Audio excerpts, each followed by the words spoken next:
Hello everyone.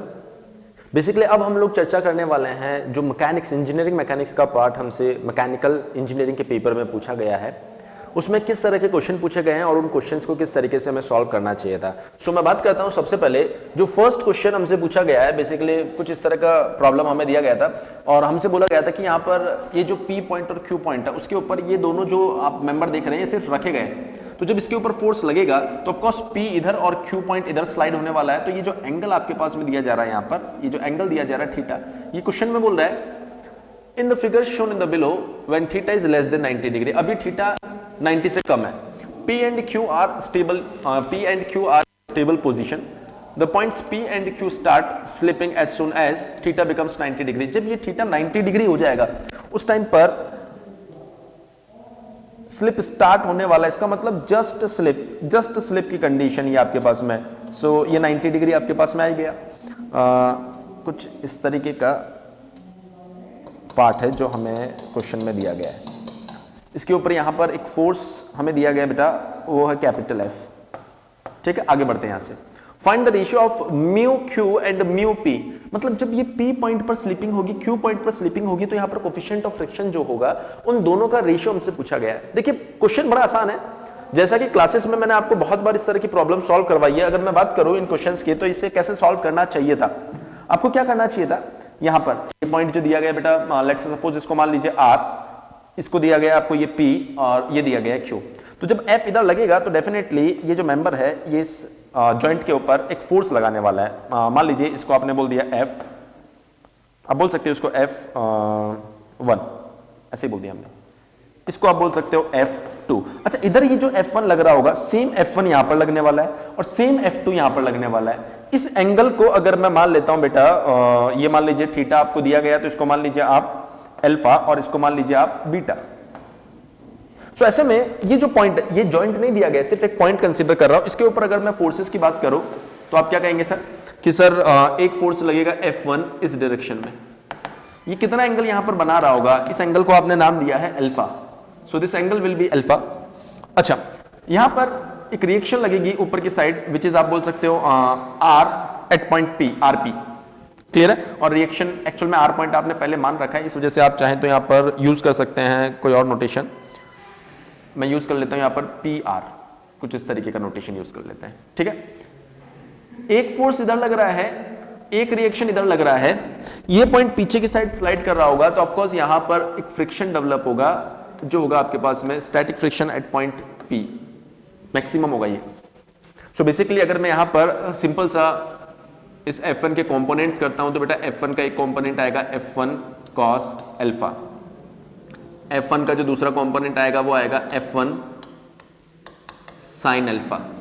सो मैं बोल सकता हूं यहां पर जो इक्वेशंस मेरे सामने बन रही है, यहां पर लिखता हूं बेटा मैं F1 sin alpha equals to PR। ठीक है, दूसरा अगर आप यहां पर देखेंगे ये डाउनवर्ड या अपवर्ड, तो दोनों को आपने इक्वल कर दिया। अच्छा, यहां पर अगर आप देखेंगे FP इक्वल्स टू, वो इस डायरेक्शन में लग रहा है, सो F1 cos अल्फा। FP को आप क्या लिखेंगे, म्यू एट पॉइंट P, और साथ में जो नॉर्मल रिएक्शन लग रहा होगा which is PR equals to F1 cos alpha. So अगर मैं बात करूं बेटा यहां पर म्यू P, सो PR को आप जानते हैं, PR कितना है, यहां पर देखिए आप PR दिया गया है आपको F1 sin alpha equals to F1 cos alpha. So यहां से बेटा देखिए F1 से F1 कैंसिल आउट हो जाएगा और जो म्यू P आपके पास में आ रहा है, ये म्यू P कितना आ गया, cos alpha divide bye sin alpha. ये बन गया आपके पास में। इसको इक्वेशन नंबर देने की जरूरत नहीं है, इसको दे दी इक्वेशन नंबर 1। इसको आपने क्या नाम दे दिया बेटा, इक्वेशन नंबर 1। अच्छा, ऐसा ही अगर मैं Q पॉइंट पर लिखूं, Q पॉइंट पर ऐसा ही अगर मैं लिखूं तो एक फोर्स इधर से लगेगा बेटा, ये जो फोर्स लग रहा है ये कितना है आपके पास में F2, और ये जो एंगल आप देख पा रहे हैं ये एंगल आपके पास में है बेटा बीटा, ये एंगल आपके पास में बीटा। यहां से एक रिएक्शन लगने वाली है, यहां से एक रिएक्शन लगने वाली है विच इज QR। अच्छा, इस साइड से एक फ्रिक्शन लगेगा ऑफ कोर्स, क्योंकि इस साइड स्लाइड करने की कोशिश करेगा, तो ये फ्रिक्शन कितना होगा बेटा FQ।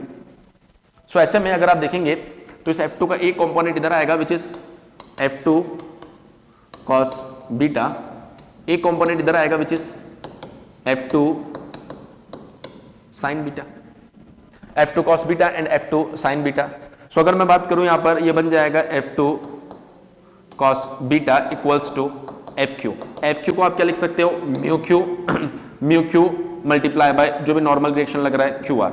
अच्छा क्यू आर को आप क्या लिख सकते हैं बेटा, Q R equals to clearly यहां पर दिखाई दे रहा है F two sine beta. So इस क्यू आर को आप पुट कर दीजिए यहां पर, तो ये बन जाएगा आपके पास में F two cos beta equals to mu Q जो है वो एज इट इज रहेगा, और क्यू आर की अगर मैं बात करूं तो ये बन जाएगा F two sine beta. So finally F2 से F2 कैंसिल आउट हो जाएगा और ये बन जाएगा आपके पास में mu Q equals to cos beta divided by sine beta. ये बन गया इक्वेशन नंबर आपकी 2, ये बन गई equation number 1। So equation number 1 आपके पास में अवेलेबल है, इक्वेशन नंबर 2 आपके पास में अवेलेबल है। हमसे क्या पूछा है, इन दोनों का रेशियो पूछा है। तो अगर मैं लिखना चाहूं कहां लिखे कहां लिखे कहां लिखे, अभी लिख देते हैं। देखो ये थोड़ा सा और स्पेस हमने बना लिया। सो बेसिकली हमने दोनों को डिवाइड कर दिया, ये तो पूछा हमसे, तो आपने लिखा है यहां पर mu Q divide by mu p, mu Q divide by mu p. So ऐसे में म्यू क्यू की अगर मैं बात करूं तो ये आ रहा है आपके पास में cos beta divided by sine beta, इसको आप लिख सकते हैं 1 डिवाइडेड बाय टेन बीटा। अगर मैं बात करूं mu P, again cos alpha divide by sine alpha, तो इसको भी मैं लिख सकता हूं 1 डिवाइडेड बाय टेन अल्फा।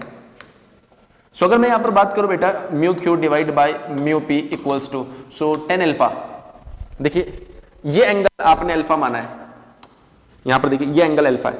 सो ये बन गया आपका बेस और ये बन गया आपका परपेंडिकुलर। तो ये क्या होता है, परपेंडिकुलर अपॉन बेस होता है। बेसिकली अगर मैं बात करूं यहां पर तो ये क्या होता है बेटा आपके पास परपेंडिकुलर अपॉन बेस। तो परपेंडिकुलर कितना दिया गया है 12, बेस कितना दिया गया है 5। सो आप यहां पर लिख देंगे 10 अल्फा की अगर मैं बात करूं तो 12 डिवाइड बाय 5। अगर मैं बात करूं बेटा यहां पर 10 बीटा, सो 10 बीटा के लिए ये हो गया बेस और ये हो गया परपेंडिकुलर, तो ये बन जाएगा आपके पास में 5 डिवाइडेड बाय 12। सो ये जो रेशियो आ रहा है बेटा ये आ रहा है 144 डिवाइडेड बाय 25। सो आप चाहें तो इसको कैलकुलेट करके मैं आपको बताता हूं एग्जैक्टली वैल्यू कितनी आ रही है, मेरे पास में कैलकुलेटर अवेलेबल है। सो ये मेमोरी बेस है बेटा, हो सकता है इसमें थोड़ा बहुत चेंजेस हो, पर जहां तक स्टूडेंट्स ने हमें बताया हमें लगता है कि ये बिल्कुल परफेक्ट होना चाहिए, क्योंकि कोई खास डेटा की यहां पर जरूरत पड़ नहीं रही है। सो 5.76 से ये आपका आंसर होना चाहिए। आई होप आप सभी स्टूडेंट्स को ये क्वेश्चन जो है वो क्लियर हो गया होगा। अब बात करते हैं हम लोग हमारे नेक्स्ट क्वेश्चन के ऊपर। देखिए नेक्स्ट क्वेश्चन आपकी स्क्रीन पर है। अगर इस क्वेश्चन की हम लोग बात करें तो इस क्वेश्चन के अंदर क्या बोला गया है कि ये आपके पास में एक मास है, ये मास जाके इस रॉड पर स्ट्राइक कर रहा है और उसके बाद में if moment of inertia of rod AB is 0.1, AB rod जो आपको दिया गया है इसका moment of inertia 0.1 kg centimetre square है, and mass m stick to rod after striking. ये बोल रहा है कि मास m इस पर स्टिक हो गया है टकराने के बाद में। तो अगर ऐसा आपको दिया जा रहा है तो डेफिनेटली आफ्टर कोलिजन आप क्या बोलेंगे, रॉड और मास दोनों को एक यूनिट मानेंगे, एक सिस्टम मानेंगे। तो बेसिकली अगर आप यहां पर देखें, मान लीजिए पॉइंट A है, तो पॉइंट A पर जो रिएक्शन आ रही होगी which is RA, point B पर जो रिएक्शन A पर सॉरी जो वर्टिकल रिएक्शन आ रही होगी ये हॉरिजॉन्टल है, सो RA वर्टिकल। और इस पॉइंट A के अबाउट अगर मैं मोमेंट देखूं तो दोनों ही रिएक्शन किसी भी तरह का कोई भी मोमेंट डेवलप, कोई भी टॉर्क डेवलप नहीं कर रही। तो आप क्या बोलेंगे यहां पर, summation of torque at point A equals to 0। So आप क्या बोलेंगे कि सर यहां पर जो भी आपके पास में लीनियर मोमेंटम रहने वाला है वो क्या रहने वाला है, कंजर्व्ड रहने वाला है। लीनियर मोमेंटम जो रहने वाला है वो क्या रहेगा, कंजर्व्ड रहेगा। सो आप क्या बोलेंगे यहां पर, linear momentum before collision equals to linear momentum after collision. अच्छा यहां पर अगर मैं आपको ऑनेस्टली कहूं तो लीनियर मोमेंटम टर्म यूज ना करें, एंगुलर मोमेंटम टर्म यूज करें, क्योंकि रोटेशन आ गया यहां पर, क्योंकि यहां पर क्या आ गया बेटा, रोटेशन आ गया। सो बेसिकली अगर मैं बिफोर कोलिजन की बात करूंगा तो ये दिया जाएगा mvr से। अगर मैं यहां पर बात करूंगा बेटा आफ्टर कोलिजन तो ये क्या दिया जाएगा, कंप्लीट आई सिस्टम का आई मल्टीप्लाई बाय ओमेगा। तो अगर मैं बात करूं इस मास की, क्योंकि इसकी तो कोई वेलोसिटी नहीं ना पहले, इस मास की मैं बात करूं तो इस मास ये दिया गया बेटा आपको 0.01।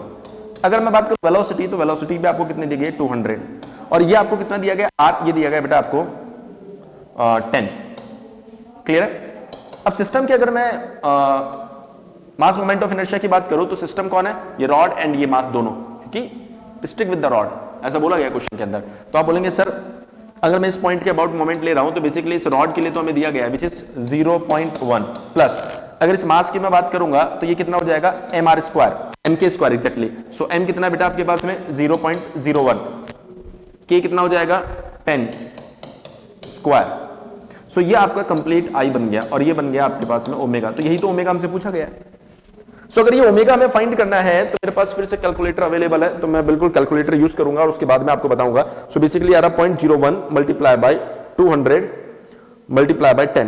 तो जो राइट हैंड साइड पे आ रहा है बेटा वो आ रहा है एग्जैक्टली 20 आ रहा है हमारे पास में। और जो लेफ्ट हैंड साइड में आ रहा है अगर मैं उसको भी कैलकुलेट करूं सो 0.01 मल्टीप्लाई बाय 100 प्लस 0.1। सो ये आ रहा है आपके पास में 1.1 multiply by omega. So omega जो आ रहा है हमारे पास में वो आएगा बेटा 20 divide by 1.1 which is 18.88 radian पर सेकेंड। सभी स्टूडेंट्स देखेंगे, आई होप सभी को ये क्लियर हो गया होगा। सभी स्टूडेंट्स देखेंगे, मेरे ख्याल से सभी को ये क्लियर हो गया होगा। सो ये बिल्कुल परफेक्ट सॉल्यूशन है, ये बिल्कुल परफेक्ट सॉल्यूशन है। चलिए सो मूव करते हैं बेटा नेक्स्ट क्वेश्चन की side. Okay, one more interesting question.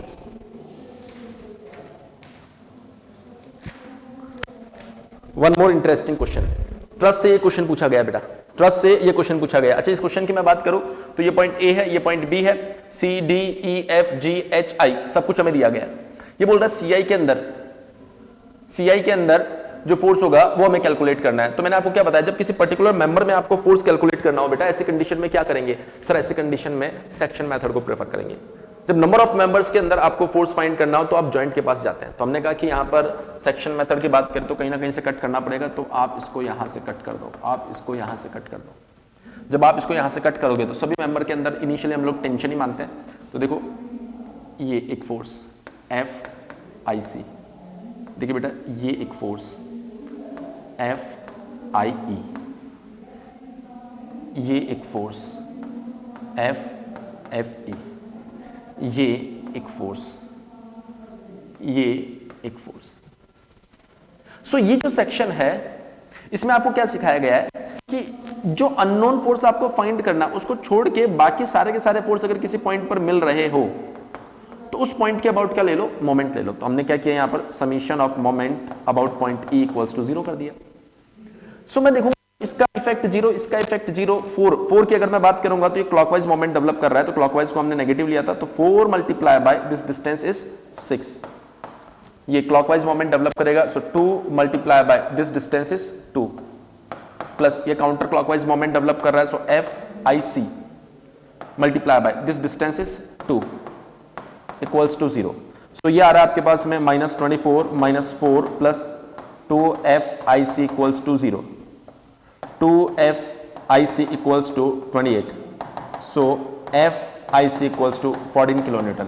So point is कि सर हमने सब में टेंशन माना था और अभी भी ये पॉजिटिव आ रहा है। अगर अभी भी ये पॉजिटिव आ रहा है तो इसका मतलब इसके अंदर जो टेंशन कंसीडर किया गया था वो बिल्कुल सही कंसीडर किया गया था, उसमें किसी भी तरह की कोई समस्या नहीं है। तो अगर आपसे डायरेक्शन भी पूछता तो आप बोल देते सर ये टेंशन मेंबर के अंदर क्या रहने वाला, टेंशन रहने वाला, लेकिन ऐसा पूछा नहीं गया था। जो स्टूडेंट्स ने मैं बताया उनका कहना है कि सर मैग्नीट्यूड ही पूछा गया था। अगर बेटा मैग्नीट्यूड पूछा गया है तो 14 kilo Newton is the perfect answer. देखिए इसी तरह का एक क्वेश्चन आप देख सकते हैं स्क्रीन के ऊपर, मैंने आप लोगों को दिखाया। इसी तरह का एक क्वेश्चन मैंने आप लोगों को क्लास में भी सॉल्व करवाया था जब मैं यूट्यूब पर ये सब चीजें पढ़ा रहा था।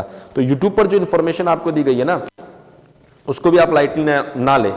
बहुत सारी चीजें यूट्यूब पर हमने पढ़ाई है और जब यूट्यूब पर हम पढ़ा रहे थे तो वहां पर भी क्वेश्चन सॉल्व करवाया था। तो ये क्वेश्चन उसी में से मैंने उठाया कि देखिए एक्जैक्टली सेम क्वेश्चन यहाँ 4 किलो न्यूटन दिया गया था, इसमें यहाँ 10 किलो न्यूटन दिया गया, यहाँ एग्जाम में 2 किलो न्यूटन दिया गया था। सेम कहानी, इसका सेक्शन किया था, उसके बाद में मैंने प्रॉब्लम सॉल्व भी करवाई थी। एक पॉइंट यहाँ पर एक पॉइंट आ रहा था जिसके अबाउट हमने मोमेंट लिया था, तो वहां पर मैंने आपको बताया था कि कौन से सेक्शन को प्रेफर करना आपके लिए ज्यादा बेहतर होगा। सो आप देख सकते हैं क्वेश्चन एक्जैक्टली वैसा का वैसा पूछा गया है। सो अब बात करते हैं हम लोग नेक्स्ट इंडस्ट्रियल से रिलेटेड प्रॉब्लम। सो इंडस्ट्रियल से जो प्रॉब्लम हमसे पूछी गई है बेटा उसको भी ध्यान से देखिए।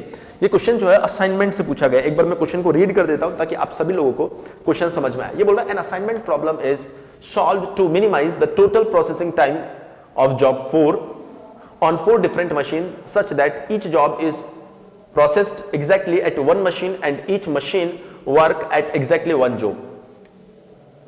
The minimum total processing time is found to be 500 minutes. Due to change in design, the processing time on job 4 is increased by 20 minutes. ये बोल रहा है कि जो मिनिमम टाइम आपके पास में आया था जो भी मिनिमम टाइम आपको दिया गया है बेटा, उसके अंदर जो जॉब 4 है उसके टाइम को हमने थोड़ा सा बढ़ा दिया 20 मिनट्स। तो मिनिमम टाइम पहले 500 था, अब अगर आपने जॉब 4 के टाइम को 20 मिनट्स बढ़ा दिया, सो अब आपका जो टोटल टाइम होगा ऑफकोर्स कितना हो जाना चाहिए, 520 हो जाना चाहिए। सो 1 मार्क क्वेश्चन था, बड़ा ही आसान क्वेश्चन था। तो जो इन्फॉर्मेशन आई है उसके हिसाब से क्वेश्चन ऐसा ही था। अगर ऐसा ही क्वेश्चन था तो आंसर क्या होना चाहिए बेटा, 520 होना चाहिए, ज्यादा सोचने की जरूरत नहीं है। एक और बहुत ही सिंपल क्वेश्चन पूछा गया था, बोला गया था which of the following is not a form of inventory. जब इन्वेंट्री मैंने आपको पढ़ाया था उसके अंदर मैंने आपको बताया था किस किस तरह की इन्वेंट्री होती है, वर्क इन प्रोसेस इन्वेंट्री बताया था, रॉ मटेरियल बताया था, और भी बहुत सारे केसेस मैंने आपको बताया था। तो इसके अंदर बोल रहा है कि देखिए वर्क इन प्रोसेस ये तो ऑफकोर्स इन्वेंट्री है, रॉ मटेरियल ये भी ऑफकोर्स इन्वेंट्री है, फिनिश्ड गुड ऑफकोर्स ये भी इन्वेंट्री। अरे एमआरपी जब पढ़ाया था तब भी ये तीनों पॉइंट लिखे थे, मैंने कहा था ये तीन तो इन्वेंट्री होती है, ठीक है। लेकिन सीएनसी मिलिंग मशीन ये आपका इन्वेंट्री का हिस्सा नहीं है, क्लियर है, इसलिए आपको इसे प्रेफर करना चाहिए था। तो जो परफेक्ट ऑप्शन होगा वो कौन सा होने वाला है, सी होने वाला है। चलिए मूव करते हैं बेटा नेक्स्ट क्वेश्चन पर। Find the value of A to produce 10 units of P given that inventory in hand for A is 50 units.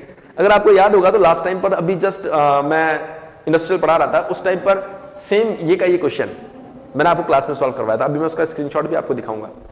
सो देखते हैं, इसके लिए हमें टोटल 10 यूनिट्स प्रोड्यूस करनी है, क्लियर है।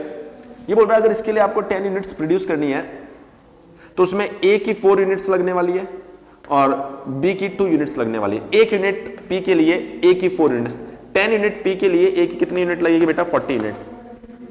1 यूनिट पी के लिए बी की 2 यूनिट लग रही है, तो 10 यूनिट के लिए 20 यूनिट्स। जब आप बी की 1 यूनिट बनाओगे तो डी की 1 यूनिट लगने वाली है और ए की 2 यूनिट लगने वाली है। तो जब बी की आप 20 यूनिट्स बनाओगे तो डी की भी 20 यूनिट्स, लेकिन ए की आपको 40 यूनिट्स लगने वाली है। सो ओवरऑल अगर आप देखें तो ए के लिए जो रिक्वायरमेंट है वो 40 + 40 80 यूनिट्स की है, 80 यूनिट्स की है। ये बोल रहा है 50 यूनिट्स हमारे पास अवेलेबल है। 50 यूनिट्स अगर हमारे पास अवेलेबल है तो इसमें से 50 माइनस कर दो, तो नेट रिक्वायरमेंट 30 यूनिट्स की होने वाली है। जो नेट रिक्वायरमेंट है बेटा वो 30 यूनिट्स की होने वाली है। अच्छा, कुछ बच्चे बोल रहे हैं सर यहाँ पर D1 नहीं, यहाँ पर क्या था, D2 था। कुछ स्टूडेंट्स का कहना है, हमने कहा सर अगर D2 था, D अगर 2 होता तो बाकी सब में कोई चेंजेस नहीं होता। हम बोलते कि यहाँ पर अगर B की 1 यूनिट बनाने के लिए D की 1 यूनिट चाहिए, क्लियर है, तो B की 20 यूनिट्स बनाने के लिए D की हमें यहाँ पर, पहले तो 1 बोला था ना, अब अगर यहाँ पर 2 कर देते हैं तो B की 1 यूनिट बनाने के लिए 2 यूनिट चाहिए होगी। B की 1 यूनिट बनाने के लिए हमें 2 यूनिट चाहिए होगी। तो ऐसे कंडीशन में अगर मैं बात करूं यहाँ पर B की 20 यूनिट्स बनाने के लिए हमें कितनी यूनिट्स चाहिए होगी, 40। हमें कितनी यूनिट्स चाहिए होगी यहाँ पर, 40 यूनिट्स चाहिए होगी। और अगर A की बात करूं तो A के लिए तो सेम यहाँ पर 40 यूनिट्स आने वाला है। सो डेटा जो है वो थोड़ा सा वेरी कर रहा है, डेटा जो है बेटा वो थोड़ा सा वेरी कर रहा है। कुछ इस तरह का डेटा हमारे पास में आया था, स्टूडेंट्स ने जो हमें डेटा दिया था उसके हिसाब से कुछ ऐसा डेटा हमारे सामने आ रहा था, कुछ इस तरीके का डेटा जो स्टूडेंट्स ने हमें डेटा दिया। किसी का कहना है कि सर यहाँ पर 1 है, किसी का कहना है कि यहाँ पर 2 है। तो 1 होगा तो मैंने पूरा सॉल्व करके बता दिया। अगर बेटा यहाँ पर 2 होता है, अच्छा कुछ बच्चे ये भी बोल रहे हैं सर यहाँ पर 3 भी था, कुछ स्टूडेंट्स का कहना है कि यहाँ पर 3 भी था। तो मैं सारा सिनेरियो आपको समझा देता हूं। जब यहां पर 1 होगा तो ये 20 होगा, ये 40 होगा, ऐसा मैंने आपको लिख के दे दिया है। अच्छा, जब यहां पर आपके पास में बेसिकली 2 हो जाएगा तो ये कितना हो जाएगा, 40। जब यहां पर आपके पास में 3 हो जाएगा तो ये कितना हो जाएगा आपके पास में, 60। अच्छा, कुछ बच्चों का ये भी कहना है कि जो आपके पास में A है, A, ठीक है, ये बात मेरे ख्याल से समझ में आ गई होगी। सर A में भी यहां पर 3 था, हमने कहा सारी पॉसिबिलिटी बता देते हैं, एक को सॉल्व कर दिया, पॉसिबिलिटी सारी बता रहा हूं मैं। सो A में अगर यहां पर बेटा 3 आ रहा है तो आप देख सकते हैं कि B कितना आपके पास में, 2 यूनिट। B 1 यूनिट बनाने के लिए A की 3 यूनिट चाहिए होगी, तो B की अगर आपको 20 यूनिट्स बनानी है तो A की कितनी यूनिट चाहिए होगी, 60। तो ऐसे में आप बोलेंगे सर 40 तो इधर चाहिए, 60 हमें यहां पर चाहिए, तो टोटल हमारे पास कितनी यूनिट्स होगी, 100 यूनिट्स होगी। जो डेटा में दिया गया है उसके हिसाब से मैं आपको बता रहा हूं।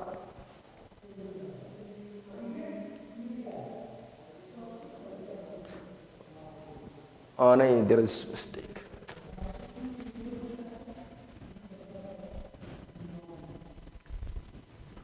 ओके, सो अब हम बात करते हैं बेटा इस क्वेश्चन की ये जो क्वेश्चन है ये एमआरपी का क्वेश्चन है, अगर आपको याद हो तो ये क्वेश्चन मैंने आपको क्लास में भी सॉल्व करवाया है, बिल्कुल सेम क्वेश्चन।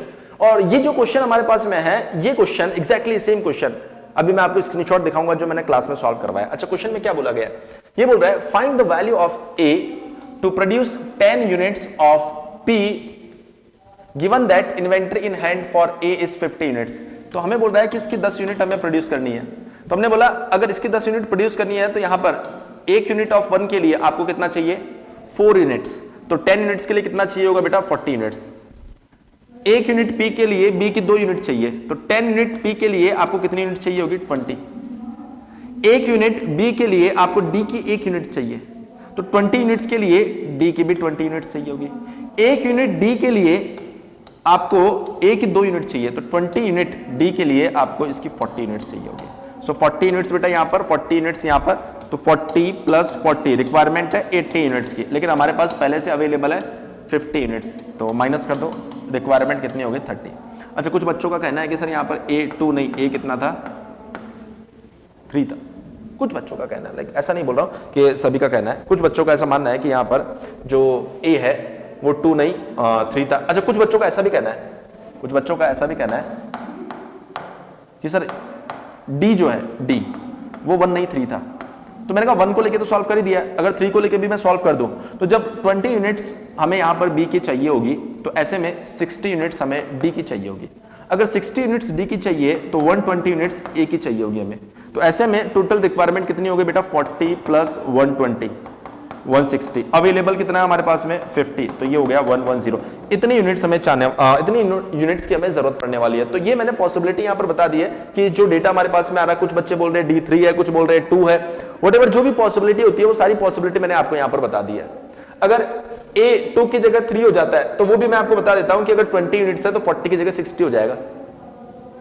सो पूरा प्रोसीजर मैंने समझा दिया है। तो या तो ये पूछा गया होगा, अगर ऐसा पूछा गया तो 30 आंसर होगा बेटा, अगर ऐसा पूछा गया तो आंसर क्या होगा, 110 होगा। आई होप आपको क्वेश्चन क्लियर हो गया होगा। सो मूव करते हैं बेटा, ये देखिए, ये क्वेश्चन को देखिए आप, ये जो क्वेश्चन है सेम ऐसा कैसा क्वेश्चन मैंने आपको क्लास में करवाया था, सेम ऐसा कैसा क्वेश्चन परफेक्टली क्लास नोट से मैच हो रहा है ये क्वेश्चन। अगर ये आप करके गए हो ना तो आपका क्वेश्चन गलत हो ही नहीं सकता। चलिए आगे बढ़ते हैं बेटा। एक और क्वेश्चन जो हमसे इंडस्ट्रियल से पूछा गया, अगर हम लोग बात करें तो ये जो क्वेश्चन है ये सीपीएम पॉइंट से हमसे पूछा गया, और सीपीएम पॉइंट की अगर मैं बात करूं तो इसके अंदर पूछा गया हमसे एलएफटी। एलएफटी का मतलब होता है लेटेस्ट फिनिश टाइम, मतलब आपको बैकवर्ड पास कंप्यूटेशन और फॉरवर्ड पास कंप्यूटेशन यहां पर यूज करना पड़ेगा। अच्छा, backward pass computation and forward pass computation की बेटा अगर मैं बात करूं यहां पर, तो सबसे पहले इसके लिए नेटवर्क बनाना पड़ेगा। तो नेटवर्क कैसे बनेगा, देखिए, एक्टिविटी ए, ठीक है, उसके बाद में अगर हम लोग देखें तो ये बन गया बेटा एक्टिविटी बी, उसके बाद देखिए बेटा एक्टिविटी सी, उसके बाद में अगर मैं बात करूं तो ये बन गया एक्टिविटी डी, उसके बाद में अगर हम लोग बात करें तो ई का प्रीडिसेसर है बी, तो ये बन गया आपके लिए ई, और एफ का प्रीडिसेसर भी कौन है, बी ही है, ठीक है। जी का जो प्रीडिसेसर है वो है सी, तो ये आ गया आपके पास में जी। एच का जो प्रीडिसेसर है वो है डी कॉमा ई, तो क्यों ना डी और ई को मिला दिया जाए, मिलाया भी जा सकता है इसको ना, आप डमी से भी कनेक्ट कर सकते हो और मिला भी सकते हो। तो ये हमने डी और ई को मिला दिया, और यहां से कौन जाने वाला है, एच। आई का जो प्रीडिसेसर है वो है एफ, ये बन गया आई। जे का जो प्रीडिसेसर है वो है जी, ये बन गया जी। कुछ इस तरह का नेटवर्क मुझे दिखाई दे रहा है। अच्छा, इनके जो टाइम दिया गया है उसको भी लिख देते हैं। ए के लिए जो टाइम है बेटा वो है 2, बी के लिए जो टाइम है वो है 3, सी के लिए जो टाइम है वो भी है 2, डी के लिए जो टाइम है वो है 4, ई के लिए जो टाइम है वो है 5, एफ के लिए जो टाइम है वो है 4, जी के लिए जो टाइम है वो है 3, एच के लिए जो टाइम है वो है 10, आई के लिए जो टाइम है वो है 5, जे के लिए जो टाइम है वो है 8। अब अगर मैं बात करूं फॉरवर्ड पास कंप्यूटेशन की, ये लगाना पड़ेगा हमें, तो फॉरवर्ड पास कंप्यूटेशन क्या बोल रहा है यहां पर, 0 इससे साइन करेंगे तो 0 प्लस 2 यहां पर कितना आ जाएगा बेटा 2, 0 प्लस 3 यहां पर कितना आ जाएगा 3, 0 प्लस 2 यहां पर कितना आ जाएगा 2। इस पर जाना था, 2 ऑप्शन अवेलेबल है, तो 2 प्लस 4 इज 6, 8, तो हाईएस्ट सेलेक्ट करना है 8। इस पर जाना तो एक ही ऑप्शन है, 3 प्लस 4 इज 7, इस पर जाना है तो 2 प्लस 3 इज 5, अच्छा इस पर जाना है तो 10 प्लस 8 इज 18, 12 और यहां से 13, तो हाईएस्ट कितना आ रहा है 18। ये फॉरवर्ड पास कंप्यूटेशन हो गया बेटा। अगर फॉरवर्ड पास कंप्यूटेशन आपने सही लगा दिया तो अब बैकवर्ड पास कंप्यूटेशन लगाते हैं। 18 से चालू करेंगे हम लोग। सो इस पर आएंगे तो 18 माइनस 5, 18 माइनस 5 कितना आ रहा है बेटा 13। इस पर आएंगे तो 18 माइनस 8 कितना आ रहा है 10। इस पर आएंगे 18 माइनस 8 कितना आ रहा है, 18 माइनस 10 कितना आ रहा है 8। अच्छा अब इस पर आते हैं, 8 माइनस 5 इज 3, क्योंकि यहां से तो कितना आ रहा है, ज्यादा आ रहा है ना, 9 आ रहा है, तो मिनिमम लेना होता है बैकवर्ड में। 10 माइनस 3 इज 7। यहां पर देखिए 8 minus 4 is 4, 4 minus 2 is 2, 3 minus 3 is 0, तो 0 ऑफकोर्स 0। ये हमारी कहानी है। सो मेरे ख्याल से सभी स्टूडेंट्स, अगर मैं बात करूं तो फॉरवर्ड पास कंपटीशन और बैकवर्ड पास कंपटीशन समझ में आ गया होगा। ये बोल रहा है एक्टिविटी जी, एक्टिविटी जी का है, ये नहीं। इसके लिए लेटेस्ट फिनिश टाइम कौन सा होगा, ये होता है बेटा लेटेस्ट फिनिश टाइम, ये होता है लेटेस्ट स्टार्ट टाइम, ये होता है अर्लीस्ट स्टार्ट टाइम, ये होता है अर्लीस्ट फिनिश टाइम। तो जो आंसर होना चाहिए आपका वो क्या होना चाहिए, 10 होना चाहिए। आई होप सभी स्टूडेंट्स की अगर मैं बात करूं तो ये क्वेश्चन समझ में आ गया होगा। अच्छा ऐसा ही एक क्वेश्चन मैंने आपको क्लास में भी करवाया, मैं उसका स्क्रीनशॉट आप लोगों से शेयर करता हूं थोड़ा सा। ये देखिए ऐसे ही बिल्कुल सेम क्वेश्चन हमने यहां पर फॉरवर्ड पास कंपटीशन आपको सिखाया, बैकवर्ड पास कंपटीशन आपको सिखाया। तो डेफिनेटली अगर ये क्वेश्चन आप करके जाते हैं तो जो एग्जाम में क्वेश्चन पूछा गया था उसमें किसी भी तरह की कोई गलती नहीं होनी चाहिए। देखिए अगर मेरा आइडिया आप लो तो मेरे हिसाब से इंडस्ट्रियल के क्वेश्चन जो है वो मॉडरेट से भी कम लाइक इजी टाइप के क्वेश्चन पूछे गए हैं। अगर आप क्लास नोटबुक को बड़े अच्छे से पढ़ के जाते हो तो ऐसे कंडीशन में क्वेश्चन के गलत होने के कोई चांस होते ही नहीं है। कंप्लीट क्वेश्चन जो है वो आपकी नोटबुक्स में से ही पूछा गया है। सो आई होप आपको सॉल्यूशन समझ में आए होंगे और देख के बड़ा अच्छा भी लगा होगा कि सब कुछ हमारे क्लास नोटबुक में से ही आ रहा है। इसी तरह के और भी सॉल्यूशंस के लिए इंजीनियर्स एकेडमी के साथ बने रहिए। बाकी सॉल्यूशंस भी, डिटेल सॉल्यूशंस इसी चैनल पे अपलोड होते रहेंगे। Thank you very much.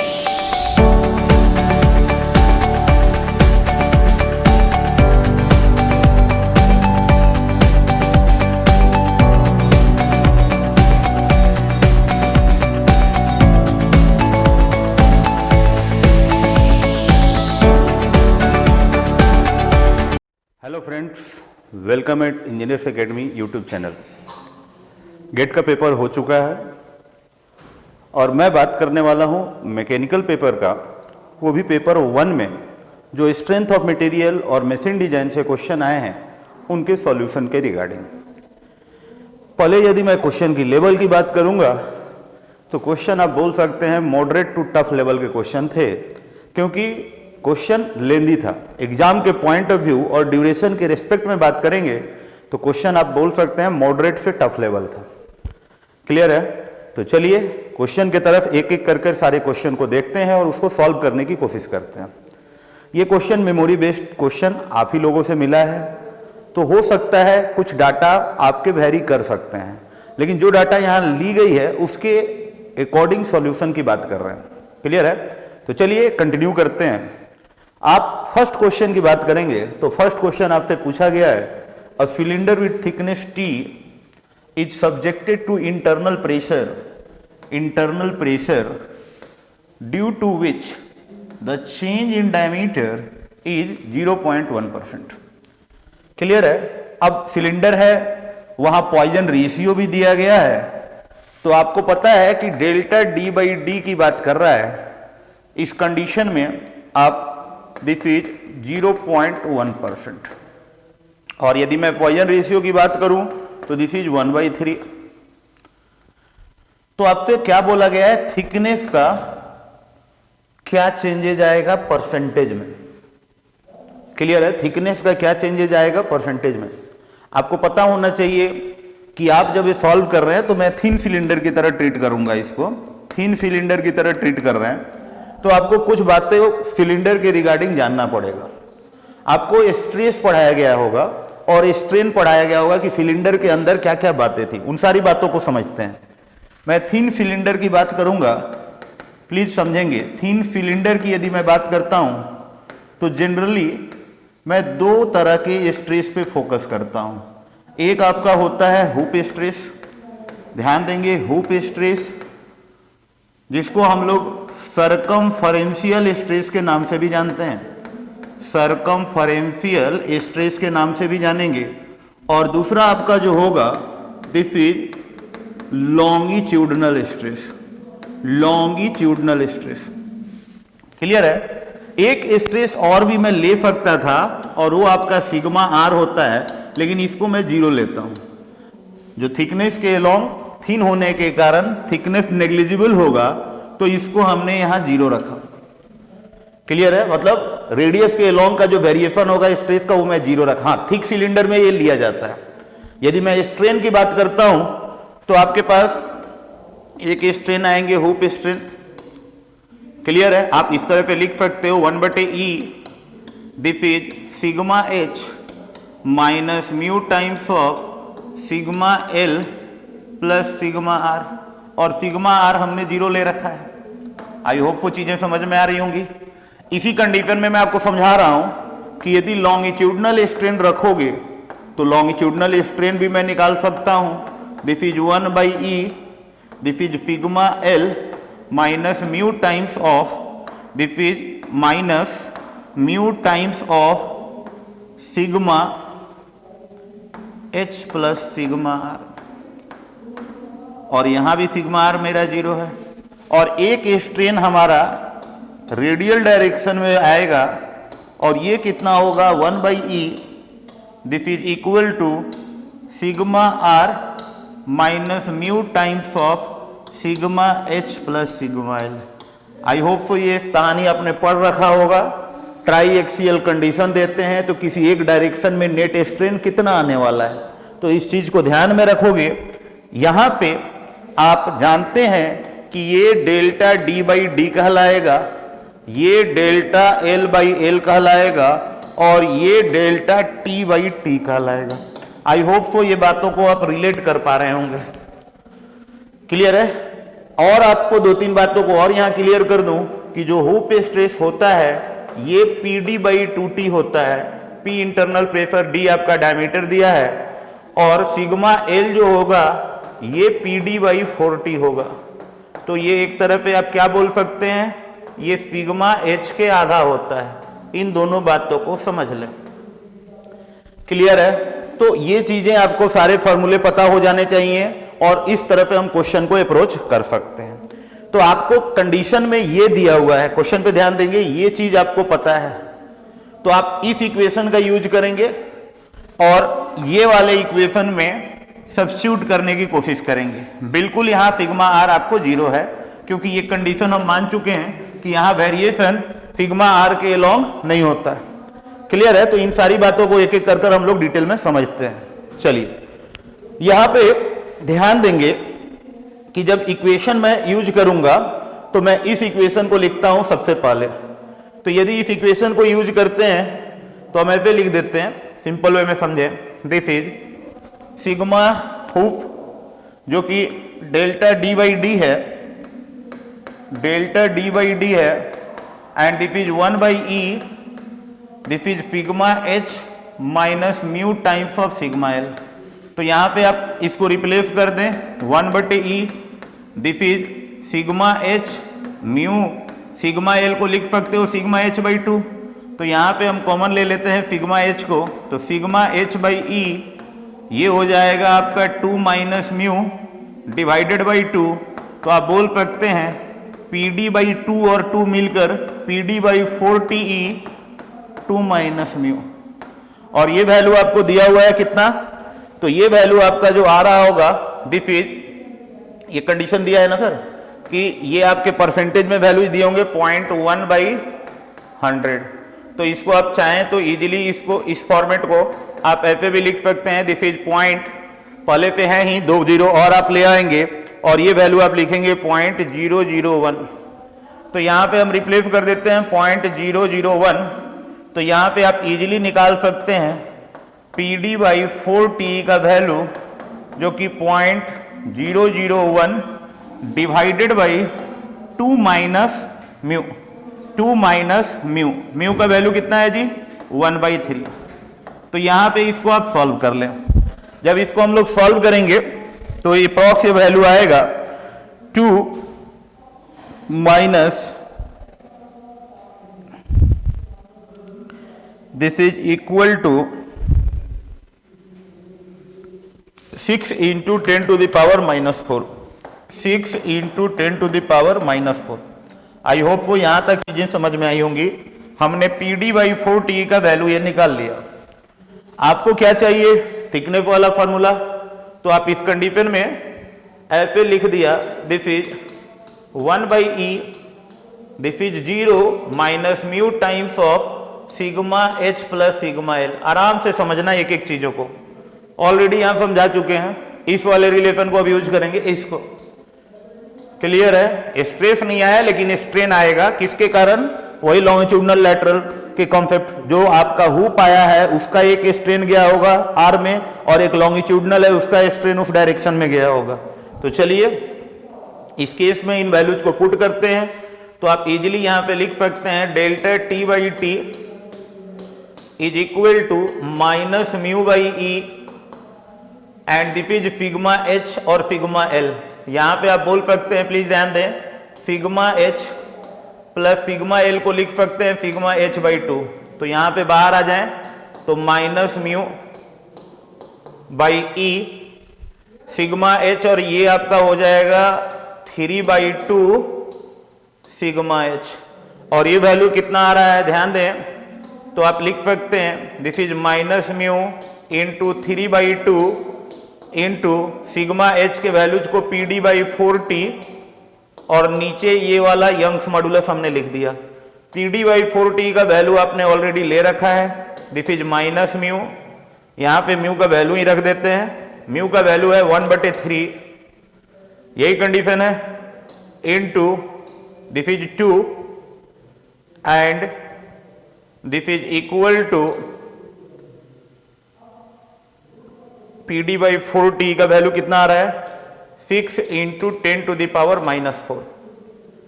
Confirm करेंगे इन चीजों को एक बार, ऐसे हम लिख सकते हैं, लिखा जा सकता है, चेक करेंगे एक बार, ऐसे हम लोग रिप्लेस कर सकते हैं इन चीजों को।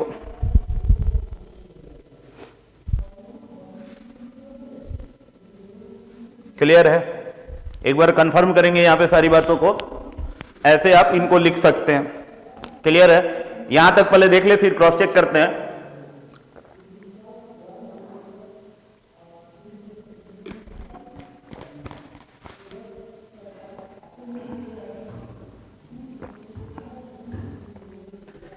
क्लियर है बातें? तो इस केस में आप इनको ऐसे आप रिप्लेस कर सकते हैं, this is 3 times of sigma H divided by 2e। Clear है? ओके ओके, एक मिनट।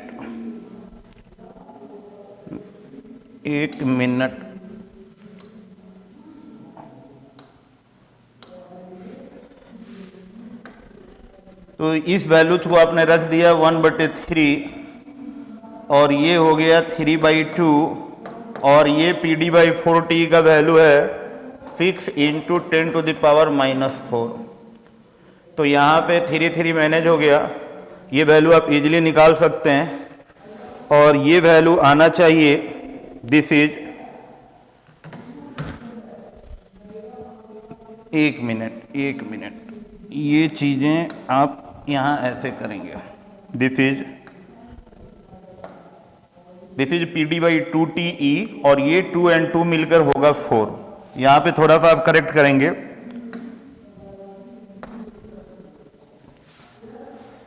दिस इज PD/2T, और ये 2 और 2 मिलकर यहां पे हो गया this is equal to minus mu into 3 into PD/4T। Agree करते होंगे? ये 2 और 2 का कंसेप्ट है। यहां पे चीजों को मैंने क्या किया, माइनस म्यू का वैल्यू आप रिप्लेस कर देंगे 1/3, this is 3 and this is PD/4T। तो ये आपका मैनेज हो गया। तो ये वैल्यू आप इजीली लिख सकते हैं -6 इंटू 10⁻⁻⁴। ये आपने निकाल लिया डेल्टा T/T। अब इसी को परसेंटेज में लिखना है, तो आप बोल सकते हैं डेल्टा T/T का कंडीशन यदि लिखेंगे तो 0.06%। आई होप वो चीजें समझ में आ रही होंगी। ये सिग्मा एच है, सिग्मा एच का वैल्यू PD/2T, ये 2 के साथ मिलके PD/4T। क्लियर है बातें? तो इस तरह से इस क्वेश्चन को हम लोग सॉल्व कर लेंगे।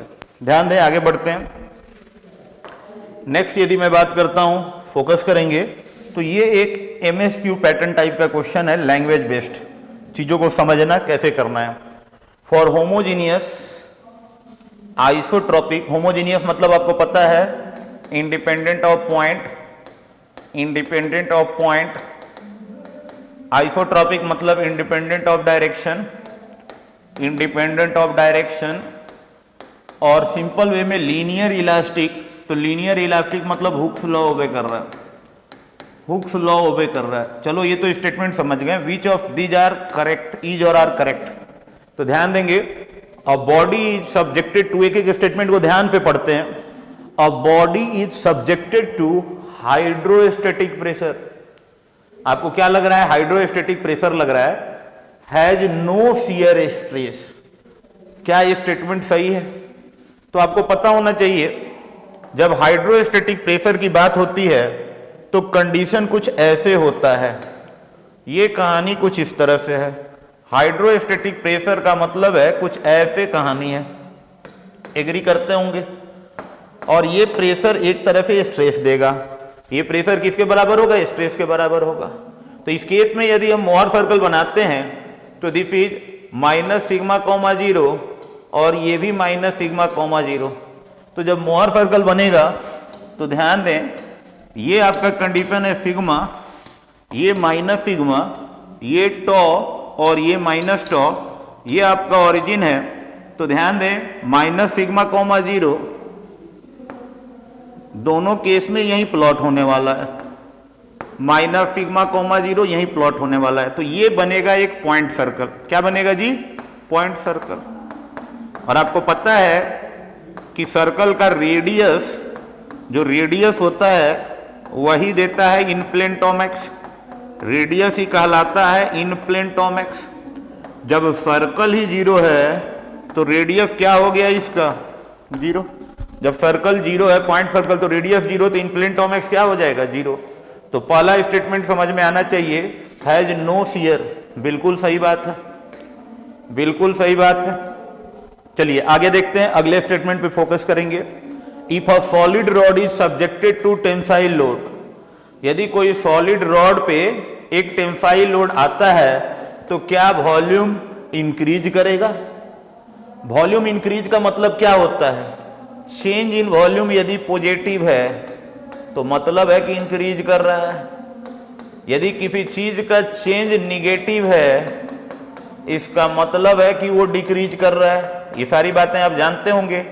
आपको मैं एक कंडीशन देता हूं कि ये एक बार है, एक बार मान लें और चीजों को एकदम इजीली समझें कि मैंने बोला कि इस पे एक लोड W आया, ये इसकी L लेंथ है, तो इसके कारण एक स्ट्रेस आ जाएगा, internal resistive force divided by area, जो कि आप W/A लिखते हैं। एक लोड के कारण तो यही आने वाला है। जब मैं वॉल्यूमेट्रिक स्ट्रेन की बात करूंगा तो वॉल्यूमेट्रिक स्ट्रेन आपको पढ़ाया गया है क्लास में, कुछ ऐसे याद होगा, sigma XX plus sigma YY plus sigma ZZ, 3D के केस में यही वॉल्यूमेट्रिक स्ट्रेन है, change in volume upon original volume. जब यहाँ पे सिर्फ एक ही स्ट्रेस आ रहा है एक्स एक्सिस में, तो y का स्ट्रेस 0 है और z का भी स्ट्रेस 0 है, तो ये दोनों मैनेज हो गया। तो यहाँ पे आप बोल सकते हैं change in volume is equal to 1 - 2 μ/e sigma XX into original volume. यही ना कहानी है जी, एग्री करते होंगे, क्लियर है बात है? तो मेरा यही कहना है, जब ये पॉजिटिव है टेंसाइल नेचर के कारण, ये आपका वैल्यू पता है जो भी देगा, कहीं ना कहीं म्यू 0.5 छोड़कर बातें कर रहा होगा, तो ओवरऑल ये टर्म क्या आएगा? मेरा पॉजिटिव आएगा। और पॉजिटिव इस बात को बताना चाहेगा कि वो क्या कर रहा है? इंक्रीज कर रहा है। हाँ, म्यू का वैल्यू यदि 0.5 ले लेते हैं, रबर का केस या कुछ और, तब तो 0 हो जाएगा, तो वो बात अलग है, वो मटेरियल मेंशन नहीं है। तो इस तरह से इन चीजों को ध्यान में रखेंगे। अगला स्टेटमेंट पे आते हैं, यानी ये भी सही है। If the portion of beam है 0 शियर फोर्स, यदि शियर फोर्स 0 है तो इलास्टिक कर्व क्या बनेगा? स्ट्रेट लाइन बनेगा क्या? आपको पता है कि शियर फोर्स 0 का मतलब क्या होता है? F is equal to dm/dx होता है। मेरा कहना है कि यदि m कांस्टेंट होगा बेंडिंग मोमेंट कांस्टेंट होगा तो शियर फोर्स 0 आएगा। बेंडिंग मोमेंट कांस्टेंट होगा तो शियर फोर्स 0 आएगा। तो इस कंडीशन में आप बोल सकते हैं, आपको एक फॉर्मूला पढ़ाया गया होगा, m by I is equal to sigma by Y is equal to E by R, याद होगा। इन दोनों को एक साथ ले लीजिए तो यहां से r आएगा ई आई बाई एम। एक बार बीम में दे दिया तो ई आई आपका कांस्टेंट है, बीम दे दिया तो ई आई कांस्टेंट है। m वैरी कर सकता है, m कुछ भी हो सकता है, लेकिन मेरे केस में m कांस्टेंट है, मेरे केस में m कांस्टेंट है क्योंकि शियर फोर्स 0 है।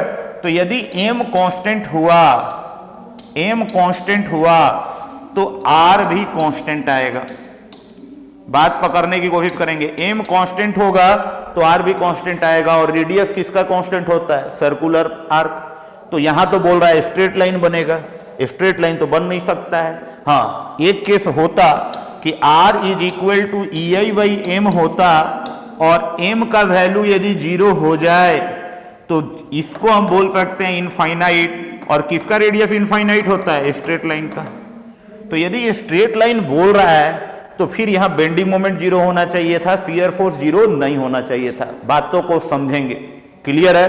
यदि शियर फोर्स 0 है तो बेंडिंग मोमेंट कांस्टेंट है, बेंडिंग मोमेंट कांस्टेंट है तो r एक कांस्टेंट होगा और रेडियस एक सर्कुलर आर्क का कांस्टेंट होता है। तो फिर ये स्ट्रेट लाइन जो है वो गलत है। आई होप सो सारे स्टेटमेंट क्लियर होंगे। आगे बढ़ते हैं, आगे ध्यान देंगे। Maximum shear stress theory is suitable for brittle material. नहीं सर, पता होना चाहिए कि जो डक्टाइल मटेरियल आपका होता है, डक्टाइल मटेरियल होता है, वो डक्टाइल मटेरियल वीक इन शियर होता है। डक्टाइल मटेरियल किसमें कमजोर होता है? शियर में, वीक इन शियर। डक्टाइल मटेरियल शियर में कमजोर होता है, क्लियर है? तो सबसे पहले जो जिसमें कमजोर है वही टेस्ट करते हैं। तो इस केस में maximum shear stress theory ductile material के लिए नहीं होगा, सॉरी ब्रिटल मटेरियल के लिए नहीं होगा, डक्टाइल मटेरियल के लिए होगा। तो ये भी स्टेटमेंट गलत है। तो आई होप सो सारी बातें यहां समझ में आई होंगी, क्लियर है? आगे बढ़े, आगे बढ़े, चलिए नेक्स्ट। तो इन सारी बातों को आपने समझ लिया होगा। चलिए कुछ चीजों को और समझते हैं, कुछ और क्वेश्चन कैसे कैसे आए, कैसे करना होगा, क्या कहानी है, उन सारी बातों को समझते हैं। कुछ ऐसा कॉन्सेप्ट मैं देना चाह रहा हूं, प्लीज ध्यान देंगे। इस केस में कुछ ऐसे समझते हैं, एक रॉड है जो हिंज है, सॉरी ये हिंज है at point A and support by a cable. ये आपका केबल है, ये ए है, ये बी है, इसको सी मान लेते हैं। ओके, अच्छी बात है। फ्लेक्सुरल रिजिडिटी दिया है ई आई और लोड डब्ल्यू इज एक्टिंग, एक लोड डब्ल्यू एक्ट कर रहा है यहाँ पे, अच्छी बात है। एट बी, बी पॉइंट पे एक्ट कर रहा है as shown in the figure. If the limiting value of W is beta pi A square E I, तो बीटा का वैल्यू क्या होगा? बीटा का वैल्यू क्या होगा? ध्यान दे, कुछ नहीं करना है। आपको पता है कि इस केस में यदि ये लॉन्ग रॉड की तरह मैं ट्रीट करता हूं तो यहां एक लोड जो इस डायरेक्शन में आएगा, कुछ इस तरह का एक लोड आएगा, वो आपको एक तरह से बकलिंग जनरेट करेगा। यूलर बकलिंग लोड का जो कॉन्सेप्ट पढ़े हैं उस तरह से आपको अप्रोच करना होगा। ये एक तरह से बकल करेगा और इसी अप्रोच पे हमको वर्क करना होगा। चलिए सारी बातों को समझते हैं, प्लीज फोकस करेंगे। इस केस में जो सबसे इंपॉर्टेंट पार्ट हमारे लिए हो जाएगा वो कुछ इस तरह से आपको समझना होगा, कुछ इस तरह से। मान लीजिए इस डायरेक्शन में एक फोर्स आया, सॉरी इस तरह से समझो, ये आपका एक फोर्स है बी सी, ऐसे बोल सकते हैं। तो मेरा आपसे कहना है कि इस केस में और एक रॉड का कहानी होगा तो कुछ इस डायरेक्शन में मैं समझ सकता हूं। यदि रॉड के कारण एक कॉन्सेप्ट समझोगे तो एक कॉन्सेप्ट ऐसे भी आएगा, क्लियर है? तो यहां पे चीजों को हम लोग क्या कर सकते हैं? रिलेट कर सकते हैं। कैसे? उन सारी बातों को समझाते हैं। मान लीजिए ये फोर्स हो गया ए बी, तो मेरा आपसे ये कहना है कि जब इसको हम ब्रेक करेंगे, फोकस कीजिएगा, ब्रेक करेंगे तो एक कंपोनेंट इधर आएगा, ये होगा एफ बी सी साइन 30 और इसी का एक कंपोनेंट ऐसे बनेगा, this is F B C, अरे यहां बनेगा, इसको हमने ऐसे दिखा दिया cos 30। आराम से समझ लें, इसके दो कंपोनेंट हमने ब्रेक किए, बीसी का एक cos कंपोनेंट इधर आएगा और एक साइन कंपोनेंट ऐसे दिख रहा है। आप यहां से एक काम कर लें, ऐसे बराबर कर सकते हैं F B C sine theta, sine कितना है जी 30 इज इक्वल टू डब्ल्यू। ये वर्टिकल कंपोनेंट इस लोड को बैलेंस करेगा, कर सकता है बिल्कुल। अब यहां साइन 30 के वैल्यूज को आप रख दें तो ये हो गया F B C into 1/2 is equal to W. तो यहां से एफ बी सी जो आपका आएगा ट्वाइस डब्ल्यू आएगा। एग्री करते हैं? एफ बी सी जो आपका आ रहा है ये वैल्यू ट्वाइस डब्ल्यू आएगा, ऐसे हम लोग बोल सकते हैं। चलिए आगे बढ़ते हैं, अगले कॉन्सेप्ट में यहां फोकस करेंगे। तो एक कंपोनेंट आप साइन का तोड़े हो, सिमिलरली एक कंपोनेंट यदि हम लिखना चाहें तो एफ ए बी को बराबर कर सकते हैं एफ बी सी cos 30 से, ऐसे बराबर कर सकते हो। एफ ए बी को हम बराबर कर सकते हैं इस तरह से, और ऑलरेडी हम बी सी निकाल चुके हैं, तो ये ट्वाइस डब्ल्यू है और ये cos 30 है। यहां पे इस वैल्यू को हम लोग इजीली निकाल सकते हैं, और ये वैल्यू कितना आना चाहिए, तो this is cos 30 into 2 1.732 W, 1.732 W. Clear है? तो इस तरह के चीजों को हम लोग रिलेट कर लिए। मैं जान रहा हूं इक्वल अपोजिट फोर्सेस हैं, तो इस केस में आप बोल सकते हैं कि जो आपका बकलिंग लोड का कॉन्सेप्ट देगा, कुछ ऐसे समझोगे, कुछ इस तरह के चीजों को लेते हैं, तो इसी को आप इक्वेट कर सकते हैं। ध्यान देंगे, this is equal to, already आपको ये फॉर्मूला पढ़ाया गया होगा, P E this is pi A square E I minimum upon L effective का स्क्वायर। क्लियर है? तो इस केस में पी एक्सियल लोड का कॉन्सेप्ट होता है, तो आप इस केस में इजीली रिप्लेस कर देंगे सारे वैल्यूज को जो एक्सियल के डायरेक्शन में आपको दिख रहे हैं। तो ये वैल्यू कितना हो जाएगा, 1.732 W is equal to pi A square E I minimum. Effective length यदि हम हिंज कंडीशन लेंगे तो एल के बराबर होगा, तो दिस इज 2.5 का स्क्वायर का कंडीशन। यहां पे आप W को क्या लिख सकते हो, this is pi A square E I minimum divided by 2.5 का स्क्वायर इंटू 1.732। ये W हम रिप्लेस कर देते हैं किससे, यहां जो W दिया हुआ है, तो ये वैल्यू कितना हो जाएगा, beta this is pi A square E I is equal to pi A square E I minimum divided by 2.5 का स्क्वायर इंटू 1.732। तो यहां पे आप एक काम करेंगे, ये मैनेज हो जाएगा, तो यहां पे आप बीटा इजीली निकाल सकते हैं। यहां पे आप बीटा इजीली निकाल सकते हैं कि ये बीटा कितना आ रहा है, 1 डिवाइडेड बाई 2.5 का स्क्वायर इंटू 1.732। सॉल्व कर लेंगे। क्लियर है? दिस इज इक्वल टू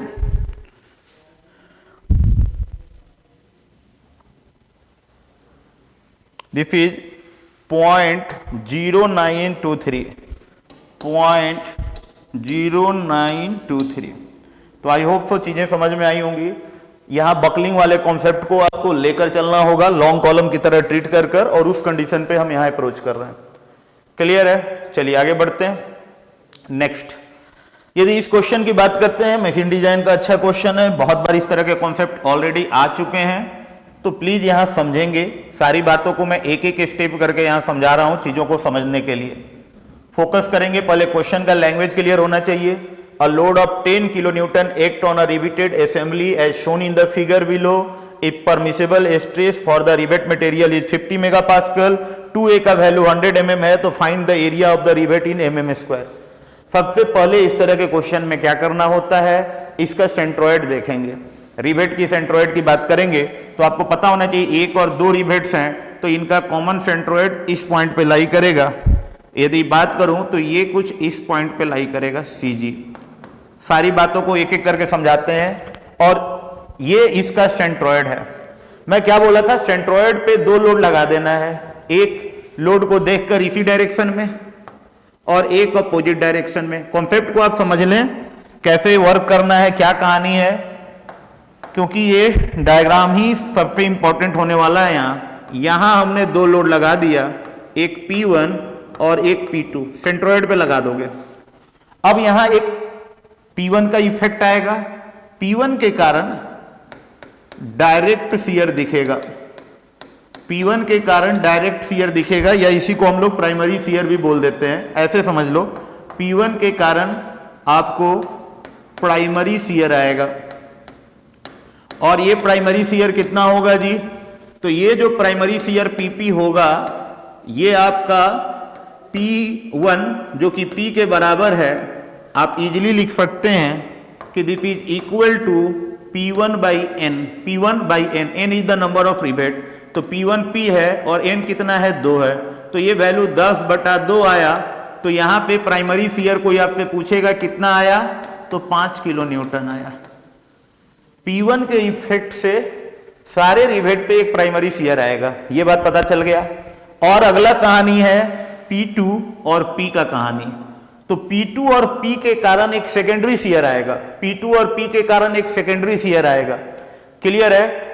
तो आपको एक प्राइमरी शियर आएगा, एक सेकेंडरी शियर आएगा। सेकेंडरी शियर यदि हम ऐसे बोल दें कि ये रिवेट 1 है, ये 2 है, तो कैसे आएगा ध्यान देना, PS1 R1 plus PS2 R2 is equal to P into ये कहानी आपको आया सेकेंडरी शियर के कॉन्सेप्ट से। कहां पे सर? Secondary shear. तो आई होप को ये दोनों बातें आपको समझ में आया होगा कि यहां दो इफेक्ट दिखेगा, एक प्राइमरी शियर और एक सेकेंडरी शियर। सेकेंडरी शियर को हम PS लिखेंगे, 1 रिवेट पे 1 की बात कर रहे हैं। ये तो इफेक्ट आपको CG से समझा दिया। मैं अब इसको हटाकर आपको दिखाऊंगा कि प्राइमरी शियर और सेकेंडरी शियर कैसे आया है। तो चलिए इसको हटाते हैं और इस चीज को ऐसे समझते हैं। प्लीज ध्यान देना, ये मेरा CG था सर, क्लियर है? इस केस में पहले समझना, एक प्राइमरी शियर आया होगा, वो प्राइमरी शियर कुछ ऐसे आया होगा, PP1, ये 1 रिवेट है और ये 2 रिवेट है, तो दूसरा कहानी ऐसे आया होगा, this is PP2, primary shear 1, primary shear 2। Agree कर रहे हैं? और इनका वैल्यू यदि मैं आप पे बोलूं तो 5 किलो न्यूटन हमने निकाल रखा है, 5 किलो न्यूटन निकाल रखा है। तो ये दोनों रिवेट पे हमने प्राइमरी शियर दिखाया। जैसे P1 था उसी डायरेक्शन में एक्शन दिखा रहे हैं, 2 ऑप्शन है, या तो एक्शन दिखाओ या तो रिएक्शन दिखाओ। मैं एक्शन दिखा रहा हूं। अब ध्यान देना, सेकेंडरी शियर आपको कैसे दिखाना है। जब मैं सेकेंडरी शियर की बात करूंगा तो फोकस करेंगे, ये CG से जो ये डिस्टेंस होता है इसको हम लोग R1 बोल रहे हैं, और ये है सेकेंडरी शियर। ऐसे ये आपका सेकेंडरी शियर है PS1, ये आपका एक तरह से कैसे काम कर रहा है, सेकेंडरी शियर की तरह काम कर रहा है। एग्री करते होंगे? तो ये आपका सेकेंडरी शियर है। सिमिलरली एक सेकेंडरी शियर ऐसे आएगा PS2, और ये जो डिस्टेंस है ये R2 है। एग्री करते हैं? क्लियर है? आप कहोगे आप ऐसे क्यों लिए सेकेंडरी शियर का डायरेक्शन? एक्चुअली P और P के कारण कपल भी क्लॉकवाइज था, तो हम एक्शन ही दिखा रहे हैं, क्योंकि प्राइमरी शियर में एक्शन दिखाएं तो सेकेंडरी में भी एक्शन दिखाएंगे। तो इस कंडीशन में PS1 R1 PS2 R2 PE के बराबर है। अब आपको PS1 R1 और R2 का नॉलेज होना चाहिए। R1 R2 कितना है? ये CG है, ये 2a है, तो ये a डिस्टेंस होगा। इस केस में R1 और R2 बराबर है, क्लियर है? और ये a के बराबर है। तो जो PS1 होगा वही आपका PS2 होगा। एग्री करते हैं? और ये PS1 PS2 के वैल्यू को निकालना पड़ेगा। PS1 PS2 के वैल्यू को निकालना पड़ेगा। क्यों? क्योंकि जब दो लोड आएगा तो उनका रिजल्टेंट जानोगे तब आपको पता चलेगा कि नेट लोड कितना आ रहा है। क्लियर है? तो आपको प्राइमरी शियर तो 5 है, सेकेंडरी शियर पता नहीं है, तो सेकेंडरी शियर को आपको फाइंड करना होगा इस केस में कि आपका सेकेंडरी शियर कितना आ रहा है। एग्री करते होंगे इस बात को? तो इस केस में मैं यहां से निकाल सकता हूं इस कंडीशन में कि सेकेंडरी शियर कितना आ रहा है। इजीली इसको सॉल्व करते हैं। ये पीई का वैल्यू दिया हुआ है, सारे वैल्यूज को लेकर यहां सॉल्व करते हैं। तो मेरा आपसे कहना है कि इस केस में PS1 लिखूं या PS2 लिखूं, आप बोल सकते हैं P इंटू ई। P का डायरेक्ट वैल्यू ही पुट कर देते हैं। P का वैल्यू कितना दिया है? तो P का वैल्यू आपको दिया गया है दिस इज 10, तो आप लिख सकते हैं 10 इंटू 3√7 इंटू, ध्यान देंगे 3√7 इंटू ए क्या है फिर? 2a है 100, तो a कितना हो जाएगा? 50। तो कोई प्रॉब्लम नहीं होना चाहिए। इस वैल्यू को हमने रख दिया 50 डिवाइडेड बाई नीचे क्या है? R1 R2 दोनों क्या है? बराबर है। तो डायरेक्टली आप लिख सकते हैं this is equal to 2 into 50। यहां से सॉल्व कर लें और बताएं PS1 PS2 कितना आ रहा है। ये वैल्यू अप्रॉक्स आना चाहिए दिस इज 39.86 किलो न्यूटन। तो आपको PS1 और PS2 भी पता चल गया, तो आप रिजल्टेंट लिख सकते हैं, और वो क्या है? Primary shear. किसी भी एक पर लिख लो, क्योंकि दोनों यहां क्रिटिकल कंडीशन पे हैं, चाहे 1 रिवेट देखो या सेकंड देखो। इस वैल्यू को यहां हम पुट कर देंगे। जब इन वैल्यूज को मैं यहां रखूंगा तो प्लीज ध्यान देना दिस इज 39.86 का square plus this is equal to, एक तरह से ऐसे समझेंगे सिंपल वे में, 5 का स्क्वायर प्लस 39.86 का स्क्वायर। इसको आप कर लेंगे तो ये वैल्यू आएगा अप्रॉक्स 40 किलो न्यूटन। आपको दोनों कहानी पता चल चुका था, PP1 PS1, तो इसका हमने रिजल्टेंट फाइंड करने का कोशिश किया। दोनों सेम डिस्टेंस पे हैं, तो सेकेंडरी शियर बराबर है और प्राइमरी शियर भी बराबर है। तो एक तरह से बोल दोगे कि दोनों रिवेट एक तरह से क्या है? क्रिटिकल कंडीशन पे है। तो इसीलिए किसी शियर का रिजल्टेंट लिखोगे अंतर नहीं पड़ेगा। अब डिजाइनिंग का इक्वेशन को यहां ध्यान में रखोगे और इस तरह पे आप बोल सकते हो कि जो मैक्सिमम शियर इंड्यूज होगा वो परमिसेबल से कम होगा। ये R अपॉन एरिया, और ये आपको this is equal to 50 megapascal. तो यहां पे आप एरिया लिख सकते हैं। एरिया कितना आ जाएगा जी? This is R/50। तो इसको आप एक काम कर लें, 40 इंटू 10⁻³ क्लियर है? बाई 50।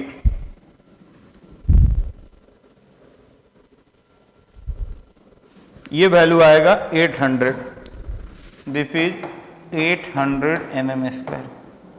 तो अच्छा क्वेश्चन था, सिंपल ही था, एक तरह से बोल सकते हैं, कोई दिक्कत नहीं है। एक बार चीजों को समझ लेंगे। पहले आपको सेंट्रोइड का नॉलेज होना चाहिए और उस बेसिस पे सारे कहानी को हमने बाइक फॉरवर्ड कर दिया। 2 कहानी चलेगा, एक प्राइमरी शियर का कॉन्सेप्ट, एक सेकेंडरी शियर का कॉन्सेप्ट। क्लियर है? चलिए तो आगे बढ़ते हैं और अगले क्वेश्चन की तरफ चलते हैं।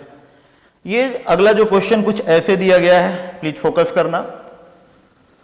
यहां पे चीजों को समझेंगे। आपके पास कॉन्सेप्ट क्या बोलता है? Find the magnitude and direction of normal reaction occur at point C. एक कोई पॉइंट ऐसे दिया हुआ है, एक हॉरिजेंटल स्लॉटर की तरह ये कहानी है। ये स्लॉटर में एक पॉइंट है ये, और यहां पे एक नॉर्मल रिएक्शन आ रहा है ऐसे। मान लीजिए इस नॉर्मल रिएक्शन को हम n मान लेते हैं। क्या मान लेते हैं? n मान लेते हैं।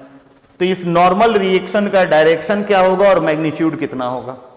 तो डायरेक्शन हमने मान लिया ऊपर है, मैं वैल्यू निकालूंगा। यदि पॉजिटिव आएगा तो हमने सही माना है, और यदि वैल्यू निकाले n का वैल्यू निगेटिव आया था और एज्यूम डायरेक्शन इज रॉन्ग। अब वो वैल्यू कितना है उस पर काम करना होगा। क्लियर? अब यहाँ एक गोल्डन पॉइंट देखना है कि जब ये हॉरिजेंटल स्लॉटर है और नीचे यहाँ फिक्स है, तो ये हॉरिजेंटल मोशन कर सकता है, इसका वर्टिकल मोशन जो कहीं ना कहीं वर्टिकल वे में डिफ्लेक्शन होगा वो जीरो हो जाएगा। क्लियर है? ये हॉरिजेंटली ऐसे जा सकता है, लेकिन वर्टिकल में इस कंडीशन में डिफ्लेक्शन आप जीरो ले लेंगे। तो प्लीज ध्यान देंगे, इस केस में हम बोल सकते हैं जो इसका वर्टिकल वाला डिफ्लेक्शन की हम बात कर रहे हैं वो आपका जीरो है। तो जीरो तो बाद में है, पहले होगा कितना? तो इस कंडीशन को निकालने के लिए मैं आपको एनर्जी मेथड्स की तरफ जाऊंगा और एनर्जी मेथड का यूज करूंगा। एनर्जी मेथड आपको बताया जा चुका है। इस energy method strain energy due to bending की मैं बात करता हूं तो this is M A square D X divided by 2EI, और इसको इंटीग्रेट कर लेना है। इसी फॉर्मूले का हमको यूज करना होगा। क्लियर है? तो एक काम करते हैं, इस बॉडी का स्ट्रेन एनर्जी यदि टोटल लिखेंगे तो UCB प्लस UBA। आई होप सो समझ में आ रहा है। बेंडिंग के कारण स्ट्रेन एनर्जी मैं दिखा रहा हूं, तो टोटल स्ट्रेन एनर्जी CB और BA। क्लियर है? फिर इसको देखेंगे आगे का कहानी, पहले स्ट्रेन एनर्जी में परफेक्ट हो। तो CB और BA जब लिखोगे तो CB के लिए अलग से समझाते हैं, ध्यान देना। जब मैं यहां सेक्शन लेता हूं, प्लीज फोकस करेंगे, पहले CB समझ लो तभी यहां फायदा है। मैं यहां सेक्शन लेता हूं, ये यहां पे किसी डिस्टेंस पे है, मान लीजिए y डिस्टेंस पे। क्लियर है? तो इस केस में जब CB की बातें होंगी तो आप लिख सकते हैं 0 से A तक इंटीग्रेट करना है। मोमेंट कितना आया है? मोमेंट कितना आया है? तो P into Y, P into Y moment का हमने स्क्वायर कर दिया, m स्क्वायर हो गया। This is dx divided by 2EI। Agree करते होंगे? CB में मोमेंट तो इतना ही आ रहा है। आप कहोगे n का, n कैसे मोमेंट? n तो एक्सियल लोड की तरह काम कर रहा है, नॉर्मल रिएक्शन सरफेस पे ऐसे आया है, तो n तो आपको एक्सियल लोड की तरह काम कर रहा है। तो आई होप सो यहां तक में कोई प्रॉब्लम नहीं होना चाहिए, आराम से समझ लें इक्वेशन, उसके बाद तो मैथ है। क्लियर है? अब दूसरे बॉडी की बात करते हैं AB की। तो AB के लिए क्या कहानी दिखेगा? प्लीज ध्यान दें, यदि यहां y के टर्म में भी हम बात कर सकते हैं, कोई दिक्कत नहीं है, तो इसलिए कंफ्यूज नहीं होना है। इसको हम ऐसे dy लिख देते हैं, कोई कंफ्यूजन नहीं होना चाहिए। अब BA के लिए सोचो कि क्या होगा। तो BA के लिए एक सेक्शन मैं यहां मान लेता हूं, ध्यान देंगे, ये हम 1-1 सेक्शन पे कहानी समझाएं। अब कोई और कहानी हम 2-2 सेक्शन पे समझाते हैं। तो 2-2 सेक्शन में समझाते हो तो क्या लोड यहां पे ट्रांसफर हुआ उस पर फोकस करो। यदि हम बात करें AB के लिए या BA के लिए, तो एक यहां कपल आ रहा होगा, प्लीज ध्यान दें, एक कपल आ रहा होगा कुछ ऐसे, जिसका वैल्यू होगा P इंटू ए। इस P के इफेक्ट को यहां समझोगे तो एक लोड इधर है तो इधर और इधर लगा दोगे तो एक कपल आएगा P इंटू ए का। तो एक कपल आ रहा है और यहां एक N आ रहा होगा, ये कहानी है। तो इस कंडीशन में जब इंटीग्रेट करेंगे 0 से लेकर 4A तक, तो समझो कि क्या क्या बातें दिख रही हैं। आपको मोमेंट चाहिए तो मोमेंट में क्या क्या कहानी दिख रहा है, पहले ध्यान देंगे। एक तो PA दिख रहा है, इतने दूर पे एक मोमेंट हम AB के लिए लिख रहे हैं, बार बार फोकस करेंगे। एक मोमेंट दिख रहा है और ये डिस्टेंस यहां पे मान लीजिए हम x मान लेते हैं, तो एक NX दिख रहा है। ये हो गया m का square dx divided by 2EI। आराम से समझ लो, 0 से 4A। ये हमने एक तरफ ये strain energy due to bending लिखा, मैंने पहले कंडीशन में सिर्फ CB को दिखाया। CB पे एक ही लोड आ रहा है P, किसी डिस्टेंस पे मोमेंट आया PY, 0 से A तक इंटीग्रेट कर दिया इस फॉर्मूले पे लगाकर। अगले कहानी में AB की बात करते हैं। AB पे जो लोड आया है, एक N का कहानी आएगा और एक P का एक मोमेंट भी आएगा। वो मोमेंट P इंटू A है और X डिस्टेंस पे हम लिख रहे हैं, तो इसका मोमेंट आएगा this is N into X। Agree करते होंगे यहां तक? चलिए, अच्छी बात है। अब इसको एक काम करते हैं, ये तो हमें टोटल कहानी मिल गया, इनको अब हम ऐसे समझते हैं, प्लीज ध्यान देंगे। इस केस में आप यदि वर्टिकल लिखना चाहेंगे कि वर्टिकल डिफ्लेक्शन कितना हो रहा है, y वर्टिकल कितना हो रहा है, तो इजीली मेरे को उस पॉइंट पे जानना है, तो del U by del N कर देते हैं, काम खत्म करते हैं। तो जब del U by del N करेंगे तो ये वाला टर्म में n तो है नहीं, तो 0 हो गया, प्लस इसका इंटीग्रेशन करते हैं इनका, तो ये 0 से 4a होगा, आराम से समझेंगे, आराम से समझेंगे। 4a होगा। जब इसकी बात करते हैं तो this is 2pa plus nx, आराम से एक एक लाइन को समझें। ये डिवाइडेड बाई 2ei है, डिफरेंशिएट कर रहे हैं n के टर्म में। इस कंडीशन में जब आगे चलेंगे तो यहां तो n है नहीं, तो ये 0 हो जाएगा, और n का आप यहां डिफरेंशिएट करेंगे तो 1 इंटू एक्स हो जाएगा। आई होप वो चीजें समझ में आई होंगी। ये 0 to 4a आपको जाना होगा। तो यहां पे y वर्टिकल अब हम चाहें तो निकाल सकते हैं, थोड़ा इंटीग्रेशन आपको करना होगा। ये टर्म तो 0 है, अंडरस्टूड है, इसको हमें इंटीग्रेट करना है, कोई बात नहीं, कर लेते हैं। 0 पे 4a जाएंगे, इस वैल्यूज को आप, ये 2 मैनेज हो जाएगा, वो वैल्यू अंदर आएगा x dx, तो आप लिख सकते हैं pa x dx divided by ei plus अंदर यदि आप लाते हैं तो n x square dx। Agree करते हैं यहां तक? इजीली आप कर सकते हैं। अब इसको आप इंटीग्रेट कर लें, तो जब इंटीग्रेट करेंगे तो ध्यान देंगे this is pa x square by 2 x square by 2 overall ei को बाहर कर लेते हैं यहां, प्लस ध्यान देना दिस इज ei बाहर हो गया, plus n x cube by 3। Limit कहां पे कहां? 0 से 4a। इस वैल्यू को पुट कर लें और पुट करके अरेंज कर दें। जब आप पुट करेंगे और अरेंज करेंगे तो ये वैल्यू जो वर्टिकल रिएक्शन आपका आ रहा होगा, ये वैल्यू आपका आना चाहिए this is 16 pa cube divided by 2ei plus this is 64 n a cube divided by 3ei। समझ लेंगे, इजी है, कोई बड़ी बात नहीं है, चीजें दिख भी रही होंगी। 4a के वैल्यू को यहां रखेंगे तो 4 का स्क्वायर हो जाएगा 16, और a स्क्वायर और a मिलके हो जाएगा क्यूब, तो 16 pa क्यूब 2ei अंदर भेज दिए। यहां जब रखेंगे 4 का वैल्यू क्यूब तो 64 a cube divided by 3ei, तो ये आपका वर्टिकल डिफ्लेक्शन मिल गया है वहां का। लेकिन अभी आपने कॉन्सेप्ट में पढ़ा है कि उस केस में उस पॉइंट पे वर्टिकल डिफ्लेक्शन क्या आ रहा है जी? 0 आ रहा है। तो इस वर्टिकल डिफ्लेक्शन को आप क्या कर देंगे? 0 कर देंगे। क्लियर है? तो वर्टिकल डिफ्लेक्शन जब आप 0 कर दोगे, इस वर्टिकल डिफ्लेक्शन को आप 0 कर दोगे, तो 0 कर दो, तो यहां से 16 pa cube divided by 2ei plus 64 n a cube divided by 3ei।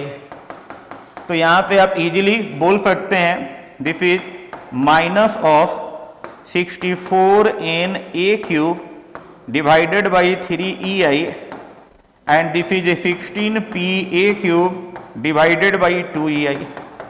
ei manage हो गया, 16 पे 4 बार में मैनेज हो गया, a क्यूब मैनेज हो गया।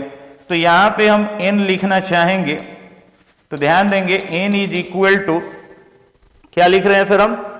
दिस इज 4 2 जा 8, तो ध्यान देंगे ये आपका -3p बाई 8 आ रहा होगा कुछ। n का वैल्यू हम जब निकाल रहे हैं तो -3p बाई 8 आ रहा होगा। माइनस इस बात को बता रहा है कि our assumed direction is wrong, our assumed direction is wrong, हमारा एज्यूम डायरेक्शन रॉन्ग है।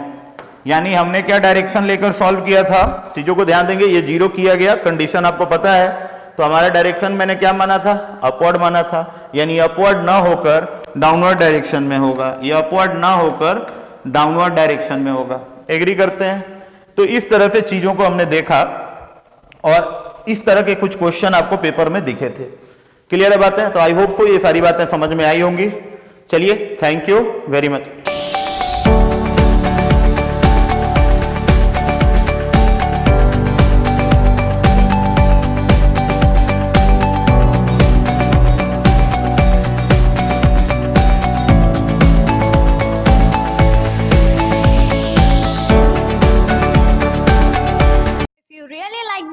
please hit the like button and share the video, subscribe to our YouTube channel and press the bell icon for the latest updates. Thank you.